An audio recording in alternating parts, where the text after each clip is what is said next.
Hello students, क्या हाल चाल है बेटा। उम्मीद है सभी बहुत बढ़िया से होंगे और पढ़ाई भी आपकी अच्छे से चल रही होगी। क्यों चल रही होगी? क्योंकि सिलेबस धीरे धीरे हाथ में आ रहा है और बस एक चैप्टर दूर हो आप इस किताब को कंप्लीट करने से, ठीक है। और वो जल्दी ही आपके चैनल पर अपलोड हो जाएगा। चैप्टर आपका सिलेबस बहुत समय से पूरा हो जा रहा है, ठीक है। और आज के वीडियो में क्या बात होगी, इससे पहले मैं एक बात आपको बता दूं कि अगर आपको कोई भी चैप्टर करना है, रिवाइज करना है या वो चैप्टर कंप्लीट करना है, अगर आप नए हो मेरे चैनल पर, आपको कोई चैप्टर पढ़ना है, क्योंकि 14 चैप्टर चल रहा है, 14वें चैप्टर से पहले भी आपके बहुत सारे चैप्टर्स हो गए हैं एनसीईआरटी को लेकर के, ठीक है ना। तो आप कैसे करेंगे? आप लोगों को बड़ा सिंपल सा फंडा है। चैनल को आप जब चैनल पे जाओगे, जो हमारा चैनल है उस पर जाओगे तो एक प्लेलिस्ट का ऑप्शन मिलता है और प्लेलिस्ट के ऑप्शन पर आप जब क्लिक करोगे तो चैप्टर वाइज सारे के सारे आपको वीडियोज़ मिल जाएंगे और हर एक चैप्टर की एक प्लेलिस्ट है जिसके अंदर उस चैप्टर से संबंधित सारी की सारी वीडियोस हैं। और ख़ास बात यह है कि बाहर ही लिखा मिलेगा आपके कि ये वीडियो कक्षा 10 के लिए है, तो आपको कक्षा 10 लिखा रहेगा और चैप्टर का नाम लिखा रहेगा। जैसे चैप्टर 14 है और सांख्यिकी है, ठीक है, आपके पास में इस तरीके से आपको लिखा मिलेगा और हर एक चैप्टर को लेकर के उसकी प्लेलिस्ट सामने ही आपको दिखाई देगी। थोड़ा सा ऊपर नीचे कर लेंगे, इतना तो कर ही सकते हो, है ना। तो सारे चैप्टर्स की प्लेलिस्ट आपको वहाँ पर मिल जाएंगी। तो ज़्यादा मतलब ऐसे नहीं रैंडमली आपको तैयारी करनी है, कोई चैप्टर करना है तो सीधा एक सिस्टमेटिकल तरीके से ही करना है, ठीक है। अब अगर हम लोग बात करेंगे आज इस वीडियो में, हम लोग क्या बात करेंगे इस वीडियो के अंदर, हम बहुत ही आसान और बहुत ही इंपॉर्टेंट टॉपिक के बारे में बात करेंगे कि वर्गीकृत, ठीक है नहीं, वर्गीकृत आंकड़ों का बहुलक कैसे ज्ञात करते हैं। आंकड़ों का, ठीक है, आंकड़ों का बहुलक, ठीक है, बहुलक, है ना, ठीक है। इंग्लिश में बहुलक को मोड कहते हैं, है ना। क्या कहते हैं? मोड। तो ऐसे भी कह सकते हैं मोड ऑफ, है ना, मोड ऑफ वर्गीकृत आंकड़ों को ग्रुप्ड डाटा कहते हैं ना, ठीक है, मोड ऑफ ग्रुप्ड, ठीक है, डेटा, है ना, आपके पास में डेटा ये है हमारा, ठीक है। बड़ा सिंपल सा ही टॉपिक है और इस टॉपिक का कुछ हिस्सा हमने क्लास 9th में भी पढ़ा था, ठीक है। तो क्लास 9th में जो हिस्सा पढ़ा था उस चक्कर में आप अगर नहीं पढ़ा था तो इस टेंशन में मत आइएगा कि समझ में नहीं आएगा। समझ में 100% आया, क्योंकि एनसीईआरटी वालों ने भी आपका इस बात में, एनसीईआरटी वालों ने इस बात में आपका ध्यान रखा है। तो सबसे पहले हम लोग बात करते हैं, कि बहुलक एक्चुअल में होता क्या है और वर्गीकृत आंकड़ों के बारे में भाई साहब आपको पता है या नहीं पता है। ये सब चीज़ें मैं डिस्कस कर चुका हूँ इंट्रोडक्शन वाली वीडियो के अंदर, क्योंकि ये 5वां वीडियो है मेरे भाई और 5वें वीडियो के अंदर आते आते हमने इन सब बातों पे बात कर ली है, ठीक है। वर्गीकृत आंकड़े कितने प्रकार के होते हैं वो भी हमने बात कर ली थी। तो अगर हम लोग बात करें कि वर्गीकृत आंकड़े क्या हैं, वो तो आपको मैं बता चुका पहले ही, एक अलग बहस का विषय है। तो हम लोग बात करते हैं बहुलक क्या है, मोड क्या है। कि सपोज कर लो हमने जो क्लास 9th में पढ़ा था, क्लास 9th में जो पढ़ा था उसको थोड़ा सा रिकॉल करते हैं। डरने की जरूरत नहीं है, जिन्होंने नहीं पढ़ा था उनको समझ में आ जाएगा। इतनी बड़ी रॉकेट साइंस नहीं है कि आप सोचो कि नहीं समझ में आएगा, ऐसा नहीं होगा, बिल्कुल समझ में आएगा, 100% समझ में आएगा। तो वहाँ पे हमने जो अवर्गीकृत आंकड़े होते हैं, ठीक है, अवर्गीकृत आंकड़े जो होते हैं, ठीक है, उनका बहुलक पढ़ा था, ठीक है, उनका बहुलक पढ़ा था। और कैसे पढ़ते थे? बड़ा सिंपल है। जैसे मैं कोई आंकड़े आपके सामने, जैसे 2, 7, 1, 3, 4, 5, 2, 9, 3, 2, ये कुछ आंकड़े हैं। या ये कहिए कि ये हमारे पास में 1, 2, 3, 4, 5, 6, 7, 8, 9, 10 बच्चों के टेस्ट के नंबर हैं जो 10 में से आए हैं। 10 में से, ठीक है, ये नंबर आए हैं। ये पहले बच्चे के 2 नंबर हैं, दूसरे बच्चे के 7 है और फिर तीसरे बच्चे का 1 नंबर है, तो और चौथे बच्चे के 3 हैं, 5वें के 4 हैं, छठे के 5 हैं, 7वें बच्चे के 2 नंबर हैं और 8वें बच्चे के हमारे 9 नंबर हैं, 9वें के 3 हैं और 10वें के 2 हैं, ठीक है। तो अगर इन आंकड़ों का मेरे को बहुलक निकालना पड़े, क्या निकालना पड़े? बहुलक, मोड निकालना पड़े। अब इससे आसान चीज़ नहीं देखी होगी। बहुलक का मतलब है कि वो आंकड़ा या वो प्रेक्षण, ये प्रेक्षण ही तो है ना, ये पूरा एक आंकड़ा है और इसमें जो हमारे पास में सबसे ज़्यादा बार आया है, तो सबसे ज़्यादा बार कौन है, किसकी आवृत्ति ज़्यादा है, ये कहेंगे कि बहुलक का मतलब है जिसकी, ठीक है ना, जिसकी आवृत्ति जो है अधिक हो। आवृत्ति या फिर कहोगे अधिक हो। आवर्ती की जगह हम एक शब्द और इस्तेमाल कर सकते हैं, बारंबारता। ठीक है, बारंबारता, और इसको हम लोग एफ से प्रेजेंट करते हैं, एफ से। जिसका एफ ज़्यादा होगा, जिसका एफ यानी कि जिसकी आवृत्ति ज़्यादा होगी, या सिंपल भाषा में जो ज़्यादा बार आएगा वो हमारा बहुल होगा। जैसे इसके अंदर देखा जाए तो बेटा हमारे पास ये 2 यहाँ भी है, 1 2 ये भी है, और ये 3 बार आया है। 2 कितनी बार आया है? 3 बार आया। और कोई भी नंबर, जैसे 3 की बात करें तो 3 जो है, 3 भी 2 ही बार आया है, और बाकी तो एक एक बार ही है। तो सबसे ज़्यादा बार कौन सा नंबर है? वो 2 नंबर है, तो हम लोग उसको 2 को इसको बहुलक कहेंगे। तो बड़ा सिंपल है, और यही क्लास 9th में था सिर्फ, ठीक है नहीं। और इसी को हम लोग आगे की तरफ लेके चलेंगे ताकि क्लास 10th का वो चीज़ क्लियर हो जाए, ठीक है। तो अब जरा बढ़ते हैं क्वेश्चन। जैसे हमारे पास एक एग्जाम्पल दिया है इन्होंने, क्या दिया है? एग्जाम्पल दिया है। एग्जाम्पल नंबर हमारे पास जो फर्स्ट है उसको थोड़ा ध्यान से देखिएगा, और सही मायने तो NCERT किताब वालों ने जो एग्जाम्पल नंबर 1 दिया है, उदाहरण नंबर 1 दिया है, उदाहरण नंबर जो 1 है, वो आपकी याददाश्त ताजा करने के लिए दिया है, यानी कि आपको अवर्गीकृत आंकड़ों से संबंधित ही वो दिया गया है। कह रहा किसी गेंदबाज द्वारा, ठीक है, किसी गेंदबाज द्वारा 10 क्रिकेट मैच में लिए गए विकेटों की संख्याएं निम्नलिखित हैं। 2 है, फिर आपका 6 है, फिर 4 है, 5 है, 0 है, 1 है, 2 है, 1 है, 3 है, और आपका 2 है और 3 है। तो मेरे को कह रहा है कि उसने क्या कहा, किसी गेंदबाज द्वारा 10 क्रिकेट मैचों में लिए गए विकेटों की संख्या है। कोई प्लेयर है बेचारा, बेहतरीन बॉलर है, उसने क्या किया, 10 मैच खेले। पहले मैच में उसको 2 विकेट मिली, दूसरे मैच में 6 विकेट लिया, फिर 4 विकेट ली, फिर 5 विकेट ली, छठे में उसकी जो है हालत हो गई, 5वें में हालत हो गई खराब, उसको एक भी विकेट नहीं मिला। फिर 1 मिला, फिर 2 मिला, फिर 1 मिला, फिर 3 मिले, फिर 2 मिले, फिर 3 मिले। इस तरीके से जो है उसको विकेट्स मिले हैं मेरे भाई, ठीक है।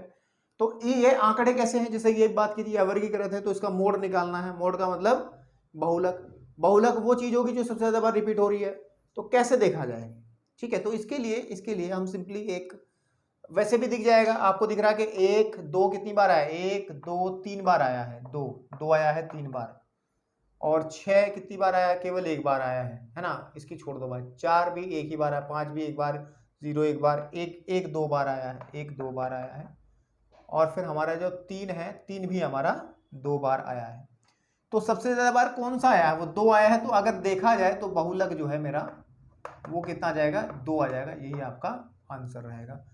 तो लेकिन इन्होंने थोड़ा सा कलाकारी करके दिखाई है, एक टेबल बना के दिखाई है बेचारे ने, है ना, ताकि थोड़ा सा और सुंदर लगे क्वेश्चन देखने में। उन्होंने क्या किया है, एक टेबल बना ली, है ना, आपके पास में टेबल बना ली, ठीक, आपके पास में, और ये देखा है एक टेबल के अंदर उन्होंने, ठीक है, कैसे किया है बता रहे हैं जरा, है ना, ठीक। 1 2 3 4 5 6, और एक और बना लो इसमें 7। अब सब क्लियर हो जाएगा, टेंशन ना लें। तो इधर तो है विकेटों की संख्या, विकेटों की संख्या, ठीक है, इस वाले कॉलम में तो, है ना। और यहां आ जाएगी आपके पास में क्रिकेट मैचों की संख्या। तो मैं खाली मैचों की संख्या लिख दे रहा हूं, मैचों की संख्या। जैसे 0 विकेट है, 0 विकेट जो है वो कितने मैचेस के अंदर आई है, देख के देखिए, एक मैच के अंदर 0 विकेट है। फिर 1 विकेट कितने मैचेस में ली है उसने, 1 2 2 मैचेस में। 2 विकेट कितने मैच में ली है, 1 2 और 3 मैचेस में, ठीक आ रही बात समझ में। 3 विकेट को देखिए कितने मैचेस में आई है, 2 मैचेस के अंदर। और फिर हमारा बेटा जो 4 विकेट है वो कितने के अंदर आई हैं, 4 विकेट, केवल एक मैच में 4 ले पाया। 5 विकेट कितने मैच में ली हैं, 5 विकेट हमारे पास, वो भी एक ही मैच में लिया, और 6 विकेट भी एक ही मैच में ली है। अगर मैचों की संख्या इनको जोड़ लो, 1 2 3 और 3 6 और 2 8, ठीक है ना आपके पास में, ओके। नहीं, जो एक है हमारा, एक विकेट जो है, एक विकेट हमारा, आंकड़े हमने गलत लिखे हैं शायद, देखो 2 6, चेक कर लें, 4 5 0, 0 के बाद में 2 है, ये 1 नहीं है, 2 है, फिर 1 है, ठीक है, फिर 3 है, फिर 2 है, फिर 3 है। अब सही है ना भाई, 2 है, देख पा रहे हो,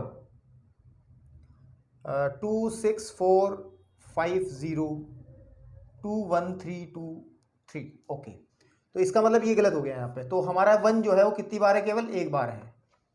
तो अगर आप देखा जाए तो इसमें सबसे ज्यादा बारंबारता, यानी कि ये तो देखिए ध्यान से देखिए, ये तो है आपकी आवृत्ति, क्या है ये, कितने मैच हो गए, तो एफ आ गए, ये तो है ना आपके पास में, कि इसमें आवृत्ति किसकी सबसे ज्यादा है, 2 की ज्यादा है। तो आपका बहुलक क्या बन जाएगा, बहुलक क्या बन जाएगा बेटा, बहुलक बन जाएगा आपका 2। ये आपका आंसर है, इसमें सोचने वाली बात नहीं है, क्योंकि सबसे ज्यादा बार 2 आया है ना। और मैच कितने थे, 10 थे ना, 1 2 3 4 5 6 7 8 9 10, ठीक है ओके। इनका योग जो है ना वो 10 होना चाहिए, क्योंकि जितने मैचेस हो आपके पास में होंगे। तो मोड बहुलक सीधी सीधी बात ऐसे निकला जाएगा, इसमें ज्यादा और मैं आपको घुमाने का चक्कर में नहीं रहता, बोला सीधा सवाल है, इसको और क्या टेढ़ा करूं, ठीक है। तो चलिए अब थोड़ा सा अलग टाइप के क्वेश्चंस करते हैं, यानी कि जो ऊपर टॉपिक लिखा है, ये तो ये जो क्वेश्चन था उदाहरण नंबर 1, ये था अवर्गीकृत के लिए, अवर्गीकृत, ठीक है, अवर्गीकृत आंकड़ों का सवाल था, ठीक है, आंकड़े हैं, ये वाले जो आंकड़े हैं अवर्गीकृत आंकड़े, लेकिन हम लोग को पढ़ना है वर्गीकृत आंकड़े। तो उसके लिए क्या करना है, मैं इसको रफ कर रहा हूं, आप लोग अपनी एनसीईआरटी से अच्छे से इसको समझ लें, पढ़ लें, ठीक है। तो आगे बढ़ेंगे हम लोग फिर, ठीक है। तो देखिए अब इस अगर हम लोग वर्गीकृत आंकड़ों, वर्गीकृत बारंबारता बटन आपको दी गई है, बंटन एक टेबल दी गई है, जैसे कि मैं एग्जाम्पल नंबर आपके पास 5 की बात करता हूं। एग्जाम्पल नंबर 5 के अंदर आप लोग अपनी एनसीईआरटी किताब में अगर देखेगा, ठीक है, एनसीईआरटी किताब में आप देखिएगा, तो मैं एक बार लिख लूँ जरा, फिर आपको समझाता हूँ पूरा का पूरा, ठीक है। यहाँ परिवारों की माप है, परिवार, ठीक है, माप, ठीक है ओके, और फिर परिवारों की संख्या, ठीक है, परिवारों की संख्या है, ठीक है बेटा। और दिया गया है कि 1 से 3 तो 7 है, और बेटा 3 से 5 जो है वो आपका 8 है, और बेटा 5 से जो 7 है वो आपका 2 है, और बेटा हमारे पास 7 से जो 9 है वो आपका 2 है, और फिर थोड़ा और आगे बढ़ा जाएगा, वो होगा 9 से जो 11 है वो आपका 1 है, ओके।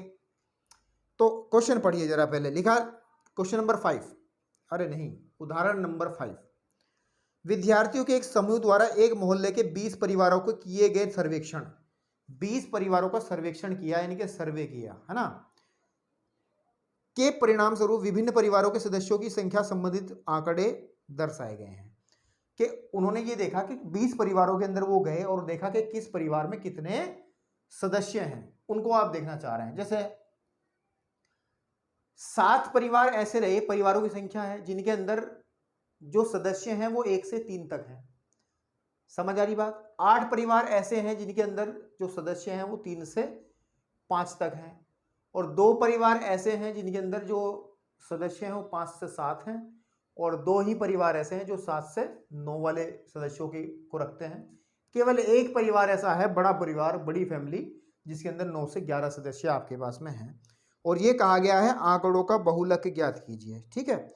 तो अब इस आंकड़े के बहुलक को ज्ञात करने के लिए एक फॉर्मूला है हमारा, एक क्या है, सूत्र है, और उस सूत्र को जो है उसका ताबीज बना के पी जाओ, ठीक है, मतलब उसको अच्छे से याद कर लो। मेरा कहने का मतलब है कि जितनी बार भी क्वेश्चन करोगे उतनी बार उस सूत्र को लिखोगे तो याद हो जाएगा। तो वो जो सूत्र होता है बहुलक ज्ञात करने का, बहुलक मैं एक बार बता दे रहा हूँ, ठीक है, बहुलक ज्ञात करने का जो मोड निकालने का सूत्र है वो होता है L प्लस, ठीक है ना, आपके पास में L plus F1 minus F note. अच्छा, F ऐसे लिखा जाता है ना, F1 तो ये पढ़ा जा रहा, अगर F के यहाँ पे 0 लिखा रहा है, 0 जैसा कुछ है, तो इसको F0 कुछ लोग बोलते हैं, और वैसे सिंपली इसको F नोट भी बोलते हैं। क्या बोलते हैं, F नोट, अगर 0 हो यहाँ पे F नोट, ठीक है ओके।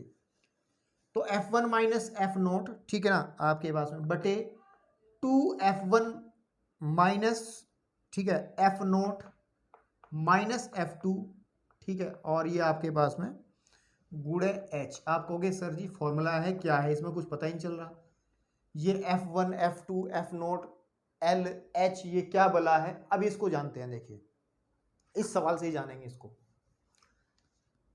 ठीक है मेरे भाई। तो बहुलक ज्ञात करने का ये एक फॉर्मूला है, ठीक है ना। अब सबसे पहली चीज what is L, what is L, what is L. L क्या है? एल जो है बहुलक वर्ग की निम्न सीमा होती है। अब बहुलक वर्ग क्या है? एक वर्ड आया है एल जो है, एल जो है बहुलक, ठीक है, आपके पास में बहुलक वर्ग की निम्न, लोअर लिमिट है, निम्न सीमा, लोअर लिमिट है। क्योंकि आपको पता है कि अगर कोई भी वर्ग अंतराल उठाए, जैसे हमने 1,3 उठाया, ये वाला उठाया, ये वह 1 से 3, तो उसमें जो निम्न सीमा है ये तो हमारा 1 है, ठीक है ना, ये ऐसे तो पढ़ते हैं निम्न सीमा। और अगर उच्च सीमा की बात करें, ये आपकी उच्च सीमा है, उच्च सीमा। बात कहां फंसती है मेरे बेटे कि ये जो वर्ड लिखा गया है बहुलक वर्ग कौन सा है, बहुलक वर्ग कौन सा है? तो बहुलक वर्ग देखिए पहले क्या है। बहुलक वर्ग वो वर्ग होगा जिस वर्ग की बारंबारता सबसे ज्यादा होगी, या फिर जिस वर्ग की आपके पास में आवर्ती सबसे ज्यादा बार होगी। जैसे इसमें आप देखिएगा परिवारों की संख्या, ये आपका एफ है, नीचे की तरफ जो लिखा है, पीछे भी आपने बहुत सारे क्वेश्चन किए, ये आवर्ती है। तो इसमें सबसे ज्यादा आवर्ती कौन सी है? हमारे पास 8 है। तो इस केस में हमारा ये जो 8 नंबर वाला है, इसको हम लोग कहेंगे यही हमारा, ये पूरा का पूरा जो है, ये पूरा जो आपके पास में हिस्सा है, इसको हम बहुलक कह देंगे। क्या लिखेंगे? बहुलक, बहुलक वर्ग कह देंगे। क्या कह देंगे? बहुलक वर्ग। और एल जो है वो बहुलक वर्ग की निम्न सीमा है। तो इसका मतलब इस क्वेश्चन के लिए एल का जो मान है, बहुलक वर्ग की निम्न सीमा कौन सी है? 3 है, तो 3 आ जाएगा। क्लियर है? अब बेटा हमारे पास में जो एच है, एच जो है एच का जिक्र हमने पहले एक विधि में किया था, पग विचलन विधि के अंदर, स्टेप डेविएशन मेथड में, इससे पहले वाली एक्सरसाइज में। तो एच आपका क्लास साइज होता था, या फिर वर्ग अंतराल की माप होती थी। क्या होती थी? बहुलक वर्ग की, वर्ग अंतराल की जो है, ये कहिएगा अंतराल की माप होती थी। माप का मतलब क्या है कि कितने का इनमें गैप है। देखिए 2 का अंतर, 2 का अंतर, 2 का अंतर, 2 का अंतर, 2 का अंतर, तो h इज इक्वल टू 2 है। इसको हम लोग क्लास साइज भी कहते हैं, या वर्ग अंतराल की माप भी कहते हैं आपके पास में, ठीक है नहीं? ओके, लेकिन हाँ चलिए, वो तो जब सवाल करेंगे तब आपको समझ में आएगा। एक इसके अंदर आपका होता है, जैसे इसमें लिखा है F1। What is F1? F1 जो है आपके पास में जो आपका बहुलक वर्ग है, बहुलक जो वर्ग है, क्या है? बहुलक वर्ग है, बहुलक वर्ग की बारंबारता है, कि बारंबारता कहिए या फिर आवर्ती कहिए, यानी कि f जो बनेगा, तो इस बहुलक वर्ग की बारंबारता कितनी है? 8 है। तो हमारा जो f बनेगा वो आपका 8 बनेगा। सीधी सीधी बात ये है। F1 sorry, F1। अब F नोट क्या है? F नोट क्या है? F नोट क्या है? F नोट जो है आपके पास में बहुलक वर्ग से ठीक पहले की जो वर्ग है उसकी बारंबारता है। बहुलक वर्ग से ठीक पहले का वर्ग कौन सा है? ये 1 से 3 वाला है। तो इसकी बारंबारता कितनी बनेगी मेरे भाई? तो यह लिखिएगा, इसको लिखेंगे अगर हम लोग, बहुलक वर्ग से, बहुलक वर्ग से ठीक पहले वर्ग की बारंबारता, समझ में आ रही बात? तो उससे ठीक पहले कौन सा वर्ग है? ये है 1 से 3 वाला। इसकी बारंबारता कितनी है? 7 है। तो जो F नोट है बेटा मेरे पास में वो आ जाएगा मेरा 7। क्लियर है? ओके। इस फॉर्मूले के अंदर एक चीज और है, बस बाकी बात खत्म हो चुकी है, वो है आपका F2। और F2 भी आपके पास में वही है कि बहुलक वर्ग के ठीक बाद वाला जो वर्ग है, बहुलक वर्ग के ठीक बाद वाला जो वर्ग है, यानी कि ये वाला, इसकी जो बारंबारता है, ठीक है, तो इसको लिख देंगे बहुलक वर्ग के ठीक है ठीक बाद वाले वर्ग की बारंबारता ठीक है, बारंबारता। ओके, तो अब हमारे पास जो F, इसको अलग कर लें, F2 जो है वो आपके पास में इसके ठीक बाद कौन सा है? ये वाला 5 से 7, उसकी बारंबारता हमारी 2 है।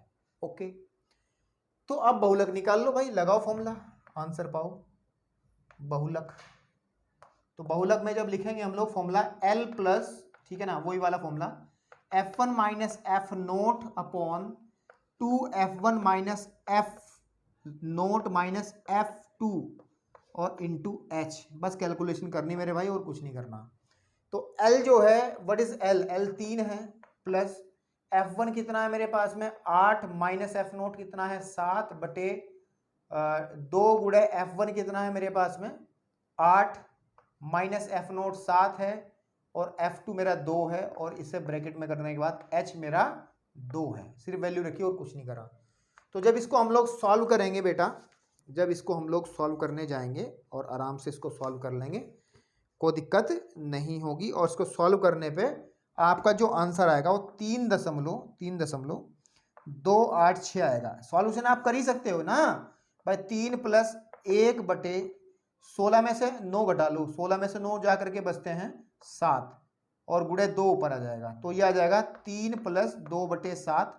इसको जब सॉल्व करेंगे तो 3 आपका आ जाएगा, जो कि आपकी बुक के अंदर है 286। तो ये आपका बहुलक हो जाएगा। ठीक है, तो मुझे लगता है बहुलक निकालने का ये बड़ा लड्डू क्वेश्चन था, और ऐसे ही क्वेश्चन आपको सारे करने हैं। ठीक है, तो एक एग्जाम्पल और बचता है, उसके बाद फिर एक्सरसाइज के अंदर हम लोग प्रवेश करेंगे। एग्जाम्पल नंबर बात करते हैं 6 की। किसकी बात करते हैं? 6 एग्जाम्पल क्या कह रहा है आपको, आप अपनी किताबों में देखिए ध्यान से। चलिए गुरुदेव, देखिए क्वेश्चन नंबर जो हमारे पास में 6 है, क्वेश्चन बोल रहा हूं बार बार, not a question, it's example, है ना, है तो क्वेश्चन ही। अरे एग्जाम्पल भी तो क्वेश्चन ही होता है, कोई बात नहीं। कह रहा गणित की एक परीक्षा में 30 विद्यार्थी द्वारा प्राप्त किए गए अंकों का बंटन उदाहरण नंबर 1, अच्छा, सारणी 14.3 में दिया गया है। इसका मतलब मेरे को 14.3 सारणी देखनी पड़ेगी, जो कि आपकी इसी किताब के अंदर पहली एक्सरसाइज के एग्जाम्पल्स के अंदर है। तो 14.3 वाली सारणी कहाँ गई भाई? ये आ गई, हाँ हाँ ठीक है, ओके ओके ठीक है, देख लिया आप, आपकी किताबों में आपको मिल जाएगी, और पेज नंबर आपका 288 NCERT। ठीक है ना। तो चलिए बात करते हैं उदाहरण नंबर 1 की सारणी 14.3 में दिया गया इस आंकड़ों का बहुलक, ठीक है ना, ज्ञात कीजिए, साथ ही बहुलक और माध्य की तुलना कीजिए, इसकी व्याख्या भी कीजिए। अच्छा ठीक है भाई, बहुलक और माध्य की हमारे पास में तुलना करनी है। तुलना तो हम अच्छे से तब कर पाएंगे। अब इसके बाद एक टॉपिक और है मध्याह्न, यानी कि माध्यिका, तो उसको भी जब निकालना सीख लेंगे, फिर तीनों की हम लोग तुलना करेंगे। बहुत इंटरेस्टिंग चीज़ है, और तीनों के बारे में आप उनके बीच में क्या रिलेशन है, क्या संबंध, वो भी बताया जाएगा। अभी तो सिर्फ आप बहुलक निकालना सीखिएगा, नेक्स्ट वीडियो के अंदर ये सब चीज़ें कराएंगे। तो अब चलिए उठाते हैं, टेबल उठा लो जरा पीछे से, वो टेबल जो है, और टेबल का एक हिस्सा सिर्फ उठा लेते हैं हम लोग, ये वाला हिस्सा जो दिया है उन्होंने, ठीक है, आपके पास में। मैं एक बार लिख लूँ जरा, फिर बात करता हूँ। चलिए मैंने टेबल बना ली है, आपका समय खराब ना हो इसलिए थोड़ा वीडियो को पॉज करके आगे की तरफ बढ़ गया था मैं। तो चलिए, अब हमें इस फॉर्मूले का यूज करके बहुलक निकालना पड़ेगा, तो ये चीजें चाहिए मेरे को। तो चलिए बात करते हैं L कितना बनेगा। सबसे पहले इसमें देखिएगा, बात होती है बहुलक वर्ग की। बहुलक वर्ग का मतलब वो वर्ग जिसकी सबसे ज्यादा बारंबारता है, जैसे कि ये है ना, ये हमारा क्या कहलाएगा? बहुलक वर्ग। यही हमारा बहुलक वर्ग है ना। तो लिखना चाहो यहाँ लिख दो, बहुलक वर्ग है ये, है ना। और L जो होता है वो क्या? बहुलक वर्ग की निम्न सीमा। तो निम्न सीमा कितनी है? 40 है, तो भाई ये 40 लिख देंगे। उसके बाद में बेटा क्या है? F1 सॉरी H कितना है? कितने का अंतर है? 10 से 25, 15, 25 से 15 का है, तो आप लोग H का वैल्यू ये ले लेंगे। फिर आपके पास में आपका आता है F1 बहुलक वर्ग की बारंबारता। तो बहुलक वर्ग की बारंबारता 7 है, ठीक है। फिर आप लिखेंगे F नोट क्या होगी? कि बहुलक वर्ग के ठीक पहले, बहुलक वर्ग से ठीक पहले तो ये था ना, उसकी बारंबारता जो ये 3 जो है वो आपका F नोट बन जाएगा। और जो F2 है वो आपका बहुलक वर्ग से ठीक बाद वाला जो है, ये वाला 6, इसकी बारंबारता बन जाएगी। ठीक है, सब चीजें क्लियर हैं आपको? अब लगाइए फॉर्मूला। तो बहुलक निकाल रहे हैं भैया, क्या निकाल रहे हैं? बहुलक बराबर फॉर्मूला ये लगेगा L प्लस 40 प्लस, ठीक है ना, यहां पे नहीं आ पाएगा तो यहां निकालता हूं मैं। बहुलक बराबर क्या बराबर कि L प्लस यानी कि 40 प्लस, ठीक है, 7 माइनस 3, देख पा रहे हो ना, F1 minus F2, F1 minus F2 sorry F1 minus F0 upon 2F1 का मतलब हो गया 2F1 का मतलब 2 गुणे 7 माइनस आपके पास में फॉर्मूले में F0 कितना है 3 माइनस F2 यानी कि आपका 6 और बाहर गुणा में आ जाएगा 15। तो जब इसको सॉल्व करेंगे तो 40 प्लस आ जाएगा 4 बटे और 14 माइनस 9, 14 माइनस 9 नीचे आ जाएगा आपका बस साधुनी 14 माइनस 9 आपके पास में आ जाएगा कितना, ठीक है 5, ओके। और गुड़े आपके पास में 15 है ही है और 5 तिया हो जाएगा 15 तो आ जाएगा 40 प्लस 4 तिया 12 यानी कि आपका आ जाएगा 52। कितना आ जाएगा 52। तो इसका बहुलक जो आ गया वो कितना आया 52 है। अब बात इसकी माध्य की भी है। इसका जो माध्य निकाला गया है x बार जो निकाला था वो आपके पास में 62 आएगा और वो हम निकाल चुके पहले। हमने जो इंट्रोडक्शन वीडियो पढ़ी थी किसकी 14.1 की, उसके अंदर हमने इस सारणी, क्योंकि एग्जाम्पल तो पुराना ही है भाई, ये पुराना ही तो कहा उसने, उदाहरण नंबर 1 आप पीछे देखो उसको पढ़ो ना, तो भाई उसका माध्य जो है वो 62 है, बहुलक आपका 52 है। तो अब ये कह रहा है हमारे पास में इसकी तुलना का कहा गया है कि अब आंसर लिखना है, बस आंसर क्या है कि भैया बहुलक आपका 52 है और माध्य आपका 62 है। तो ये तुलना है इनकी, वो करना क्या है, ये कह सकते हैं कि अधिकतम विद्यार्थियों के जो अंक हैं वो तो बहुलक होगा, मतलब ज्यादा से ज्यादा विद्यार्थियों के अंक कितने आए हैं 52 अंक आए हैं। कितने आए हैं 52। और जो एवरेज जो है यानी कि जो औसत है, औसतन कितने आए हैं वो 62 है। बात समझ पा रहे हो ना जो मैं कहना चाह रहा हूं? मैं कहना चाह रहा हूं आपसे कि बहुलक का मतलब तो ये है कि 52 जो है सबसे ज्यादा बार आया है। कहा गया है ना कि विद्यार्थियों की संख्या के ये तो अंक है उनके कि 10 से 25 के बीच में 2 बच्चों के अंक हैं, 25 से 40 के बीच में 3 बच्चों के अंक हैं और 40 से 55 के बीच में 7 बच्चों के अंक हैं, 55 से 70 के बीच में 6 बच्चों के अंक हैं, ऐसे ही 70 से 85 6 हैं और 85 से 100 भी 6 हैं। तो इसका अर्थ क्या हुआ 52 का, इस बहुलक का? इसका मतलब है कि 52 जो है ना सबसे ज्यादा बच्चों के नंबर हैं। 52 ये सबसे ज्यादा बच्चों के अंक है। समझ आ रही बात?